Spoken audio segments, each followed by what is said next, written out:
Hello and welcome to Lunch and Learn Wednesdays presented by Venture Portland. My name is Jacob Falkenberg. I'm the Communications and Member Services Director at Venture Portland. And today we're going to talk about board officer roles and responsibilities.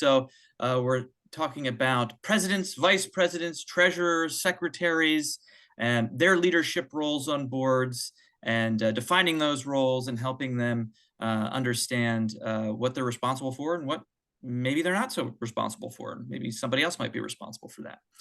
So let's get right into it. First, we're going to talk a little bit about the legal responsibilities of board members, because as officers, you're also board members. So you're legally responsible to fulfill the duties of board members, but you're also responsible for making sure the other members of the board fulfill their duties as board members. So the main thing as a board member is to remember that you need to be actively participating. And everybody else that's officially a board member also needs to actively participate. So that means attending meetings, participating in discussions, voting when the time is needed, and possibly serving on committees or fulfilling roles that might be asked of you by other members of the board.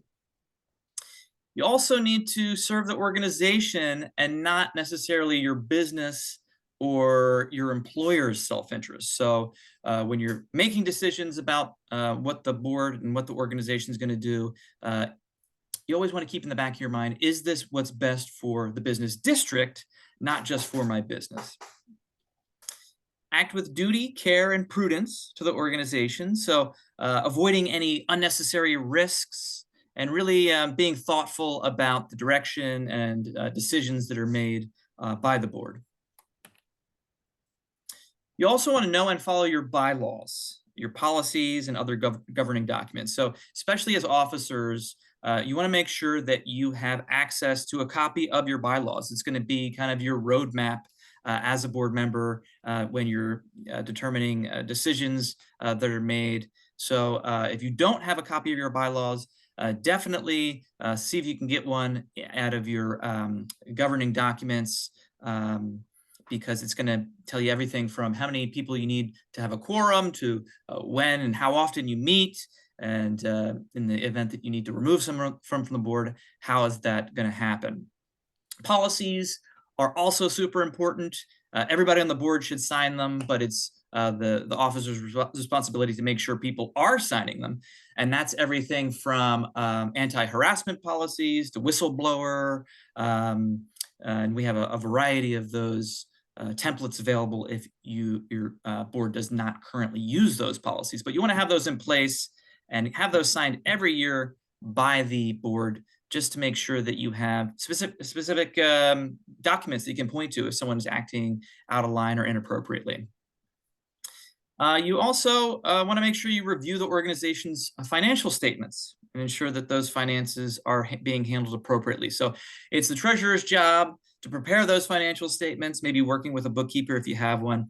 But it's everybody on the board's responsibility to review those financial statements every month and bring any concerns or questions to the board meetings on a monthly basis.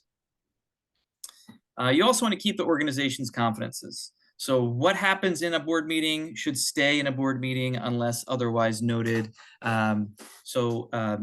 Don't go talking to the press about private matters that are happening or people who aren't on the board, making sure that you're only speaking to who you're authorized to speak to. You want to also support the majority of decisions of your board, even if you disagree. So once there's a vote and the majority has decided, even if that's not what you voted for, you still need to support it, because as a board, you're a team and you need to be all in, working together to really get things done and be successful. And I kind of touched on this before, but only act as the organization's spokesperson when you're authorized to do so. And typically, most organizations, that's the president's responsibility. If you do have staff, Sometimes the executive director is a second person authorized to do so, but you should have a policy, have something in writing that really defines who can and cannot speak to the press on behalf of the organization. And if somebody is, and they're not supposed to be, as officers, it's your duty to let them know that that is not okay. You also want to ensure that the board receives proper advice before voting. So that's seeking information and consulting with outside experts when needed. And a lot of the times this is more legal matters, talking with a lawyer when a legal dispute comes up, but it could also be a financial professional or other professional in a specific field that maybe the board doesn't have expertise in. If you're making a big decision, make sure you get some input from an expert before moving forward. Okay, so now that we've talked about some of the legal responsibilities of board members, let's talk a little bit about best practices for a working board, because only working boards are successful boards. It's not just showing up and having discussions, and maybe some people might think of it as more of a social interaction. Boards should be expected to work, and it's not just the officers that are doing that work. Everybody on the board needs to pull their weight. So in order to do so successfully, it's kind of the officer's role to give prospective board members a clear understanding that they're going to be expected to do work between meetings. And we're going to be talking about some job descriptions for board members and for officers a little bit later. And that's a great way to define the role, what specifically they're expected to do, maybe what the time commitment is per month. Just so they know what they're getting themselves into, and they're not surprised later when they're being asked to serve on a committee or maybe meet more often than they thought they were going to be. Speaking of committees, board committees should do most of the nuts and bolts work. That could be planning events, recruiting sponsors, meeting with prospective members, and then those committees will report to the board during board meetings. So again, it's not the officer's role to do all the work. Some of the officers might propose a committee. Sometimes an officer will serve on a committee, but really the specific committees are the ones that are doing most of the work, not an individual. With committees, don't stretch yourself too thin. So 3 to 6 members per committee is kind of the sweet spot. If you have less than 3, then people are going to get burned out because few people are doing too much work. And if you have got more than 6, you've got too many cooks in the kitchen, and it's going to be really hard to agree and really be proactive and move forward with a specific project. You also want to capitalize on people's interests. So if you've got somebody on the board that is really into web design and web development, and you've got maybe a website committee, you're building a new website for the district, maybe approach that person about being involved with that, because they're going to be happier, they're going to be more productive. Even if you need someone to serve on a specific committee that maybe has fewer people on it, really try to match people up with what they're personally interested in, what their business might relate to, and you're going to have a lot more success with your committees. You also want to ask for reports at each meeting, so it's obvious who's following through and who's not. So getting reports from the treasurer, getting reports from each of your committee chairs to make sure everybody's on track, everybody's kind of moving in the right direction, and nobody's really dropped the ball. Because if someone feels like they're overcommitted and they're not able to fulfill the duties that they initially thought they were, that person maybe needs to be asked to step into a different role so their role can be filled by somebody who has the time to be successful. So talking a little bit about meetings, meetings should be brief and limited to updates and decisions that require group attention.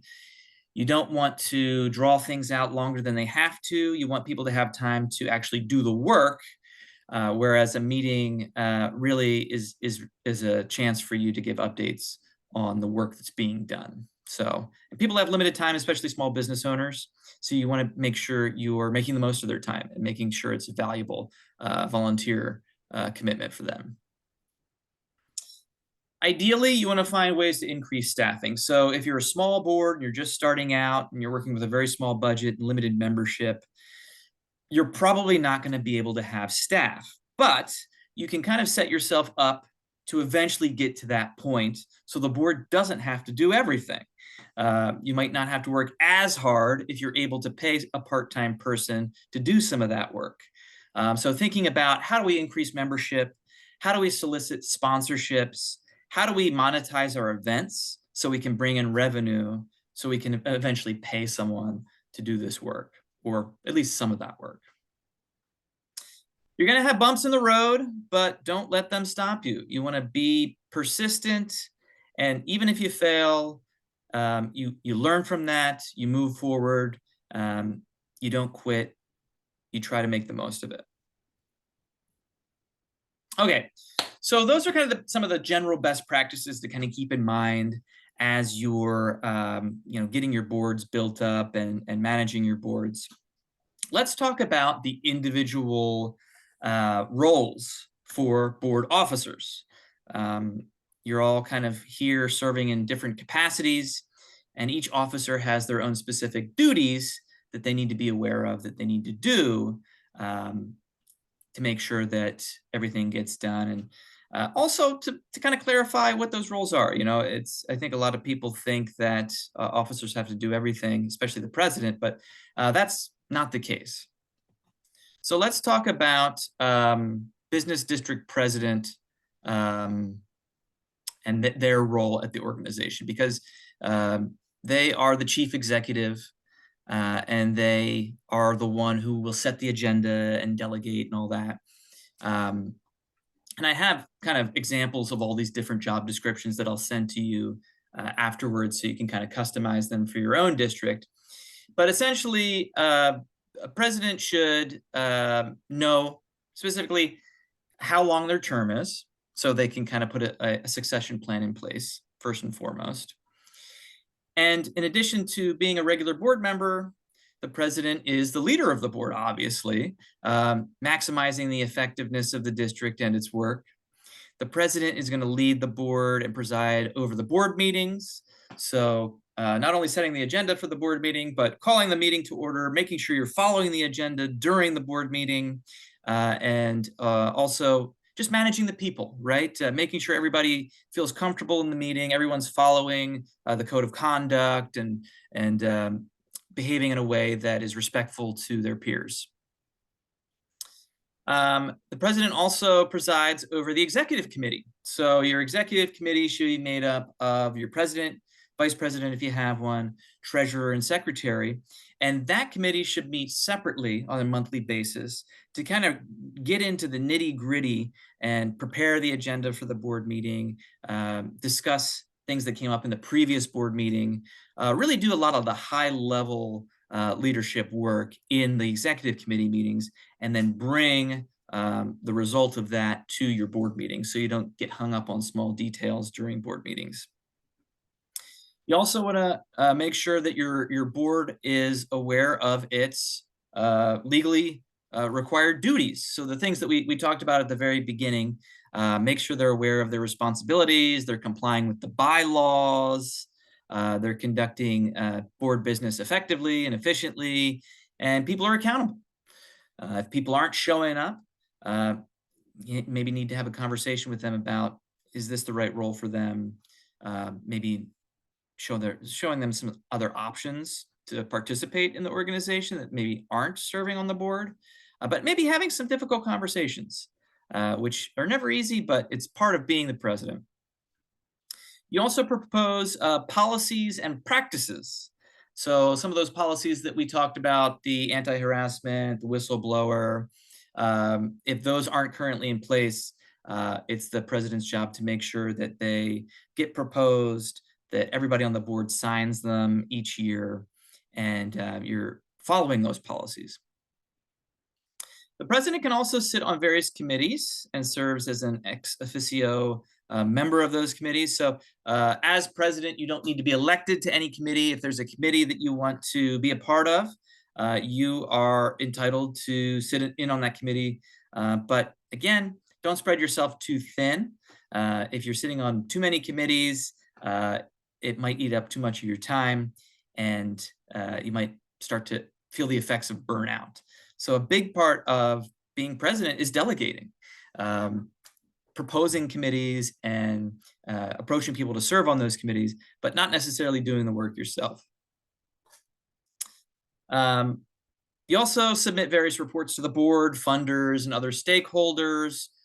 So that could be if you have obligation to a funder, making sure that the paperwork gets done, monitoring the performance of the directors and the officers. So getting those reports from the committees at each board meeting and making sure people are doing what they're supposed to be doing. You also ensure the structure and procedures are in place for effective recruitment, training, and evaluation of board members. So you always want to be looking at recruiting new board members, just to get new energy in and replacing people once they get termed out. It's not necessarily your job to pound the pavement and seek those people out, but perhaps starting a board recruitment committee, proposing that, and appointing people to serve on that committee whose specific role it is to find new board members that would be a good fit. You're also the primary liaison between the board and staff, unless otherwise determined. So if you do have staff person, that person needs to be managed. They need their performance needs to be evaluated, or even if you're just hiring somebody, you need to be a part of the hiring process. You are essentially managing that person. It's the president's job to meet with them regularly to kind of make sure they know what their priorities are and address any issues that might come up.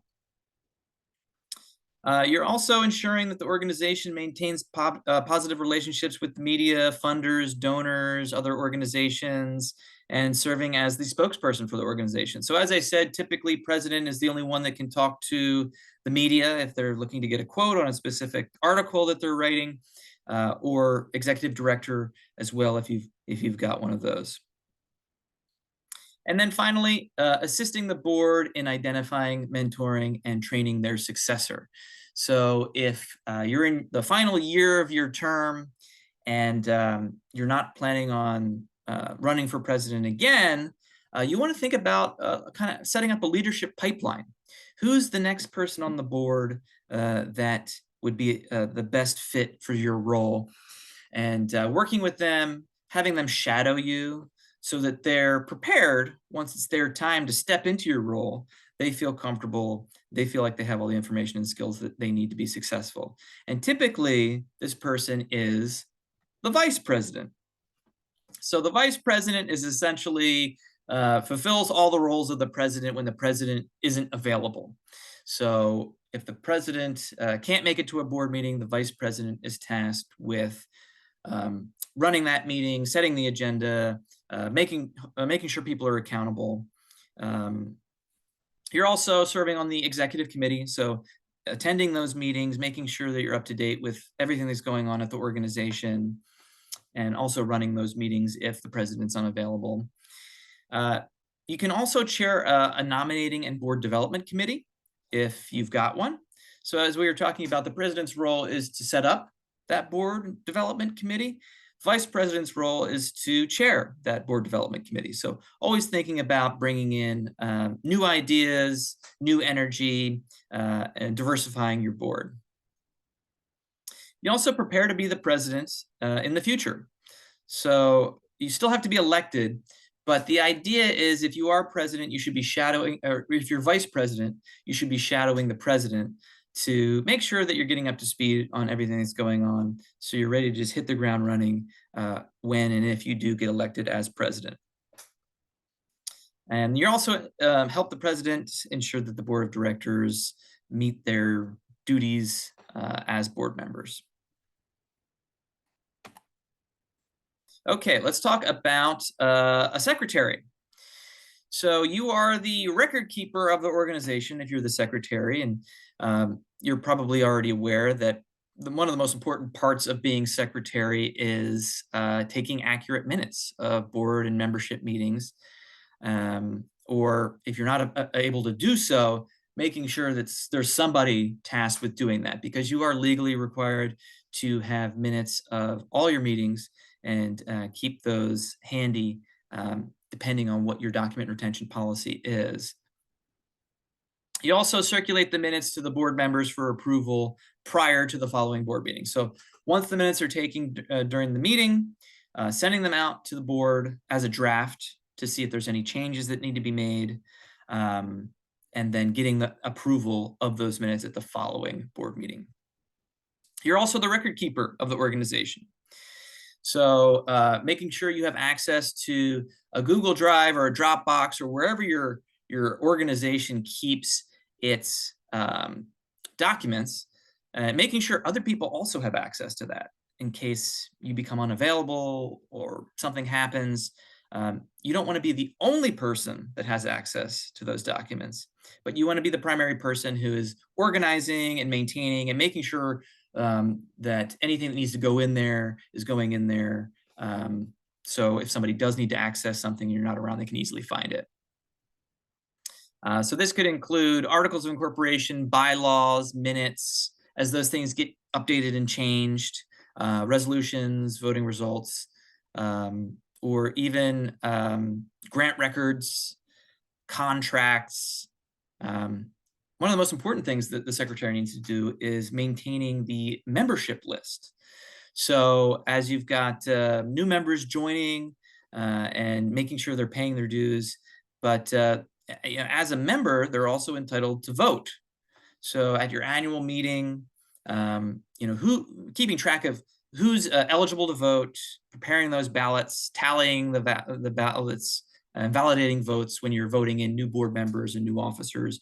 Really just kind of running behind the scenes of the governance parts of the organization.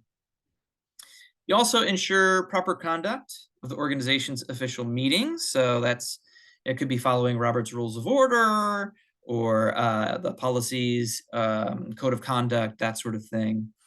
You're in charge of scheduling and providing notice of meeting times. Where is the meeting? When is it? Making sure everything is consistent with the bylaws, planning and managing meeting logistics. So if you're meeting in person, the secretary could be tasked with maybe providing food or drink or other supplies that might be needed for the meeting. And you also work with the president and staff to prepare and disseminate the meeting agenda. So again, you're attending those executive committee meetings where you're determining that board agenda and just giving any valuable input based on the information that you have as secretary. Okay, and then the final officer is the treasurer. So the treasurer is the chief financial officer. And the main thing for the treasurer is that as treasurer, you need to understand the organization's financial condition and report on it regularly and accurately to the board. So every board meeting, providing a treasurer report prior to the board meeting, providing financial statements, so balance sheet, any other profit and loss, anything that might have changed over the prior month, working with a bookkeeper or an auditor to make sure that you understand the organization's finances and you're able to speak to them during board meetings. You also monitor the financial reporting to other parties. So if you've got a funder that you need to provide a financial report to, making sure that those get done in a timely manner. I know our grants program does require final accounting of how those grant dollars were spent. So if you do apply for grants, that could be your responsibility to make sure that the receipts for the grant dollars and how they were spent are kept and sent to the appropriate parties. As treasurer, you also oversee the financial aspects of the organization. So payments to vendors, if you've got a Zoom account, if you've got a SurveyMonkey or a MailChimp account, website hosting, things like that, making sure that somebody's paying the bills and the lights stay on at the organization. Also monitoring those receipts as well to make sure that you're able to balance the books. You work with the board and staff to prepare the budget and monitor finances and variations from the budget. So every year, you're going to work with the board to determine, okay, how much money do we plan on bringing in this year? What do we want to spend it on? And then each month, making sure that the money that you had initially allocated to each of those budgetary items isn't going drastically over, and you're not, putting the organization in a position where they won't be able to fulfill their obligations because something had been overspent or underspent to an extreme degree. You also want to ensure proper financial controls are in place and minimize the risk of financial errors or malfeasance. So financial controls, if you don't have them, we've got a template that you can use to kind of determine these. But essentially, it will dictate things like, who are the co-signers who are eligible to sign off on checks? Is there a specific amount that a check needs 2 signers? Determining things like that. Limiting access to bank accounts. So who has access to the bank accounts? Generally, treasurer does, but maybe it's the president and the treasurer. It's always good to have at least 2 people, but not everyone should have access. Also, reviewing bank account activity regularly. If you have debit cards or using credit cards, making sure that the expenses on those accounts line up with what's been approved, and no one has gone rogue and has started spending money that was not approved on specific things. And then reconciling bank statements, making sure that you've got receipts for everything that's on your statement. Another big thing for the treasurer is collecting and documenting dues. So as member dues come in, taking those checks or having access to a PayPal account or a Square account to make sure that those contributions get deposited into the organization's bank account, and there's a record of each member, if they've paid or how much they owe. Also, you preside over meetings of a finance committee if you have one, and chair of the finance committee or budget committee if you have one. So, in closing, I just wanted to talk a little bit about characteristics of strong teams, because as a board, you are a team, and there's some things that you want to think about as you're leading your team to ensure that your team is successful. So, a strong team always has strategy, and that means not just doing the thing right, but doing the right thing, putting thought into the decisions that you're making to make sure that it's what's best for the organization and for the business district. Strong teams have accountability to their purpose, to their members, to their district, and to each other. So that's the reporting aspect, making sure that people are doing what they said they're going to be doing, and if not, finding a solution, putting them in a different role, finding someone to take on their project, making sure that things are getting done. Strong teams also have culture. So a sense of culture is a sense of how you act towards each other and your work. And this should be friendly, respectful, but also professional.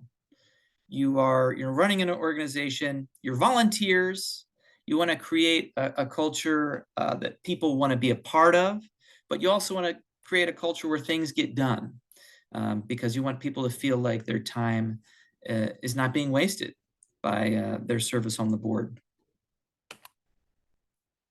You also want to create a culture of improvement, right? Always trying to raise the group and individual performance to the next level. So not just doing the same thing every year because that's what you're used to, but really being thoughtful about, okay, how can we improve upon what we're doing in an organization? How can we build our membership? How can we make our events more successful or larger? How can we provide more benefit to the businesses in the district? Strong teams are also resilient. As I said before, when you get knocked down, always get back up. There's going to be failures, there's going to be successes, and you can't let a single failure derail the whole organization. You have to be persistent and continue to push forward. And then strong teams also have teamwork. Teamwork requires communication, sharing the work. So not just putting it on the shoulders of one person, but delegating to specific people, committees, and sharing the credit. When something goes right, celebrate. It's a big part of running a board is volunteer recognition, and making sure people feel like they're being seen when they're doing something great, and making sure the team feels like they're part of a team, that they're doing something that's worth their time. But most of all, have fun. You want to create a culture of fun in your meetings, at your events, because people want to spend time doing this. This is their free time. They don't have a lot of it as small business owners. So always think about how can you infuse fun into what you're doing.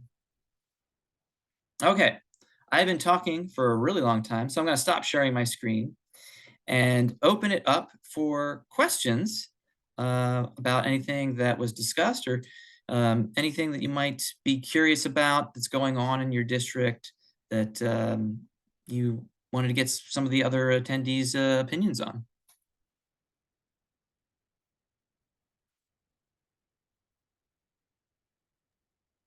Hey, go ahead, Janine.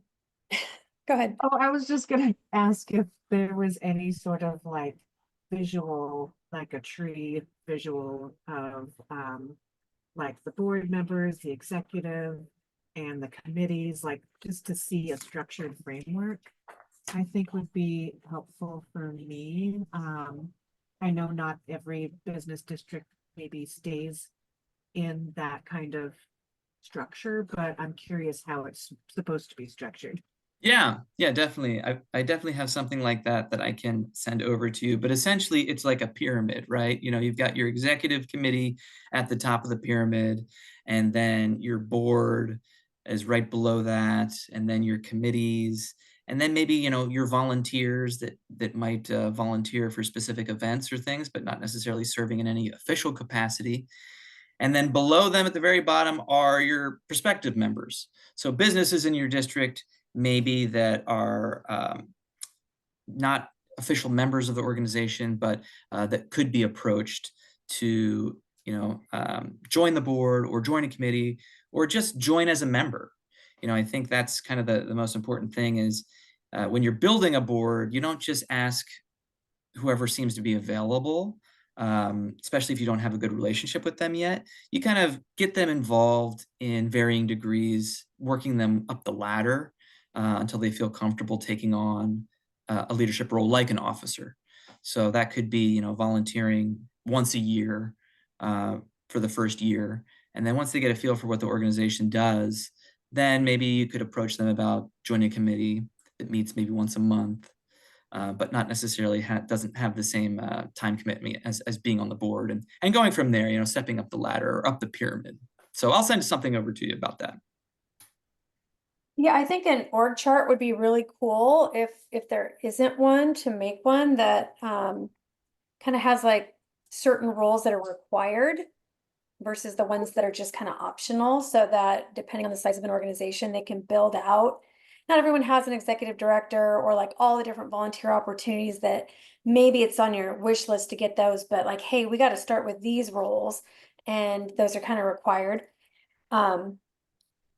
I would find that very helpful. That way it's like you're filling in boxes. Okay, what are we really missing here? It just kind of helps give people direction. All right, my question was kind of specific to what you were talking about with keeping all of that documentation in place, like articles of incorporation and all that kind of stuff. Do you have any information or any advice because a lot of these, volunteer roles, people leave, or, in the off case that like somebody passes away or something, but they're kind of like the one whose name is on stuff, how somebody navigates that, or maybe how to be proactive when there's a board turnover, like, and other people are still involved. For an example, like all of our articles of I get, maybe it's not the articles of organization, maybe it's just like our registration with the state is in somebody else's name. And when I moved from vice president into president role, I didn't have a lot of access to that other person, just trying to figure out how do I update everything to be in my name? So, do you have advice for that or Yeah, well, I think way to now do it's that? kind of easier than it used to be, right? All those things used to be hard copies, and typically it was one copy and it was kept in somebody's basement or garage or something. And now, with platforms like Google Drive, you can appoint multiple people to have access to those things, and in varying degrees. Some people can have read-only access, some people can edit and delete and move things. So really being mindful about, okay, who's the administrator of the Google Drive, but whoever that person is should also grant access to varying degrees to other members of the executive committee to ensure that if the secretary, who's usually the primary record keeper, is unavailable or has to step down, someone else can step in and access those documents and make changes to who has permission to view and change those documents. So I really recommend using admin, editor, and viewer. I think are the three different options in Google Drive if you're using Google Drive. Other file storage programs have similar. We use I think it's called OneDrive. It's the Microsoft version, but Dropbox, that sort of thing, is a great way to make sure that those documents stay available when needed. Okay, so nobody has to go through some of the things I did. If you don't already have that in your organization, get it set up. We couldn't even find our EIN number. And there was like so many things because I couldn't access our Square account. So I had to set up a new one, but then I didn't have all this documentation. And so, yeah, thank you very much. I haven't done that yet, but now I will set that up so that we have it. I appreciate Yeah, it. it's if you haven't done it yet, it's kind of overwhelming because you have to digitize a lot of that stuff. A lot of the things like EIN or your nonprofit 501 designation. Those come hard copy via mail, so it would have to be Yeah, scanned. tracking them down after the fact when you're newer in the organization it's pretty hard to do. I was lucky I was already a signer on the bank account. So eventually by going into the bank and showing my ID, they told me what our number was. But yeah, Yeah, I definitely. probably revealed too much for this recording. With bank stuff, yeah, a lot of and it's kind of good, that there's security precautions set up where it's not as easy as just emailing someone to get access to something. Yeah, sometimes you're going to have to show up in person to prove that you are who you say you are. And a lot of the times, I know with when we're making changes to our documents, having access to the minutes is really helpful because if somebody's role does change, a lot of the times you'll be asked to provide the minutes from the meeting that decision was made. So typically your annual meeting where the board and officer roles are changing when people are getting elected. So making sure not only are those minutes being kept accurately and being kept in a place where people have access to it, but yeah, you can send those off to somebody if they're asking for them. Any other questions or concerns about board officer roles, board stuff? We've also got earlier in the year, we did a lunch and learn about board recruitment and running effective meetings. So if that's information that might be helpful, I can include a link to that video as well, because yeah, it's one thing to know your role and make sure everybody is fulfilling their role as a board member, but it's a whole other thing to run effective meetings and to recruit new board members, make sure board members are happy and retain those board members. So that's a whole other lunch and learn. For sure. One of the things that I see quite a bit, and not just in my own group, but in other groups, when I talk to them, they don't have what you're talking about, a document repository where all that stuff is taken. And I know I was on the Cedar Mill Business Association for quite a while, and we went through a very labor intensive process of renaming everything and getting all of that organized. And I was talking to one of the members the other day, and all that's gone because it was on somebody's hard drive. And it wasn't put up into Google Drive or some other repository like that.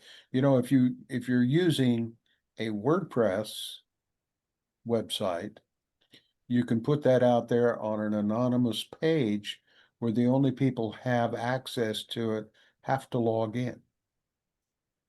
And you can, you can control who has access to it in that way. So there's a lot of avenues that you can use to create those documents that people can see who have a reason to see them. But we don't do it. It's extra work. Right. Yeah. It's hard to kind of, with everything else going on, if you don't already have it set up, yeah, who's going to be tasked with that? The secretary is typically the record keeper, but yeah, like you're talking about, Michael, somebody with that might be more tech savvy might be a better person to delegate that role to, digitizing and setting something like that up, whether it's in the back end of your website, which requires a little bit more knowledge of web development, or if it's through a third party, but it should definitely be in the cloud somewhere. And multiple people should have access, but not everybody should have access. Yeah. And that's why I mentioned WordPress, because you can select a specific page to have a login facility. And also all you got to do, if it's a document, put it into a PDF and just load it. It's not, WordPress was created for the people who didn't have technical backgrounds. So Yeah, it it's works. easier now than ever, for sure. Yeah. And a lot of them, Wix does it, a lot of those programs do it, so. And a lot of the stuff is just, like you said, it's just a PDF. It doesn't need to be changed, but it contains information that you're going to need at some point. Yeah. Somebody's going to be asking for this information. So, yeah, PDF is usually fine, because that can be read by anybody who's got Adobe, or a lot of browsers now just have built-in PDF readers anyway. So, but yeah, making sure it's as accessible as possible, I think, is the key there. Great. Well, thank you so much for joining us. I will send you copies of all those job descriptions. If you don't already have those in place at your in your board, it's a great way for people to know what they're specifically responsible for, especially if you're recruiting board members for what they're getting into. I've got a job description for an individual board member too, that you can kind of customize as you're doing board recruitment, just so you're setting those expectations of being a working board, and people know that it's not just showing up for the meetings, but there's actually a little bit more to it than that, running the organization and providing benefits and to the members and whatnot. So I'll include those, as well as kind of like a visual framework of the typical business association, just so you can have a kind of better idea of what that looks like, and maybe some best practices around fiscal controls, and maybe a checklist about what should you have that you might not have. So things like access to bylaws and specific committees and whatnot. So a lot of great resources. And if there's anything that we didn't cover that I can send you, just certainly feel free to email me, and I'll send it along, because we've got a whole resource library here. But thank you all for being here. It was good to see you, and have a great rest of your day. All right. We'll see you soon. See ya. Thank you.